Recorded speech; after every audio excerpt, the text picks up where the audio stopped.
Voy qizlar, tabriklayman. Yaqin akalarimdan bittasi menga iPhone 17 Pro Max sovg'a qildilar. Bu zo'r edi ekan. Aka! Ani o'qishda bunday hisoblab charchab ketdim-da, shunga bitta iPhone 17 abring. Nima? Yaxay bitta kankiladir abring. O'ttinni o'rniga o'tin qo'raman hozir, ber aka.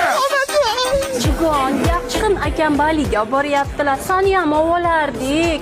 Lekin akamgilar hech kim bilmasin dedilar-da. Voy, ana aka, mana aka, tarbiya bergan otangizga rahmat. Qizlarni tutingan akalar Baliga olib boryapti. Men radni akalarni baliqqa ham olib bormaydi. Hozir kichkina akam oldiga boraman. Ya radarning alamat yana radarda xat ketdi-ku. Endi bunga pulni qaydan topaman? Radnoy, Baliga olib boring. Bali, qumlarda jotib qiyoqqa toblanib davomoqchiman-da. Ya sen turqtar o'g'ating, undan ko'ra bir tayin joyda ishla. Tabriklasanglar bo'ladi. O'rtoqlar 14-yanvarga yaqin akalarimdan biri menga mashina sovg'a qildi. Bu qizda akasi yo'q edi-ku. Ani yuzlariga sertechka qo'yardim-ku. Bekitib tutingan akam. O'shalar podarka qildilar-da. Endi 8-martga gelik olib bermoqchi ekanlar. Qizlar qancha chiroyli bo'lsa, akalar shuncha mehribon bo'ladi. Akalar betini ham ko'rsatmaydi. Bu ham bir qanday hurmat bo'lsa kerak-da.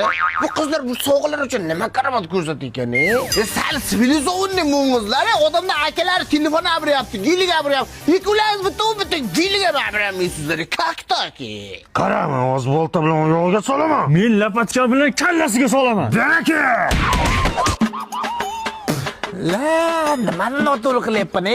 Qizlarni tutingan akalar telefon, mosin, uy